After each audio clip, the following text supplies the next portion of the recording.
என் வீட்டு பேரு. என் ஆடு பேரை நீ கேட்டு பாரு, ஊரு பேரே அதான். யாரா? புஷ்பா நான் மேனேஜர். புஷ்பா ஃப்ரெண்டு. புஷ்பா நான் டிரைவர். புஷ்பா அண்ணனோட ஆளு. எவனாலும் நீ கேளு, அவன் பேரை சொல்ல மாட்டான். புஷ்பாக்கு என்ன உறவு தான் சொல்லுவான். அதெல்லாம் எதுக்குயா? இந்த ஆள் யாரு? புஷ்பாவோட அண்ணன்.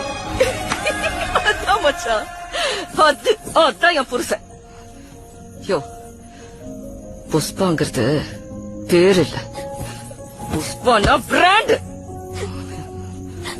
பின்னம்மா சின்னம்மா பின்னம்மா என்ன கூப்பிடாத. உனக்கு தான் உறவு இருக்குல்ல, கூப்பிடுது போய் உறவாடிக்க. விடுங்கடா அவனை, அது அவங்க பிரச்சனை. போடா.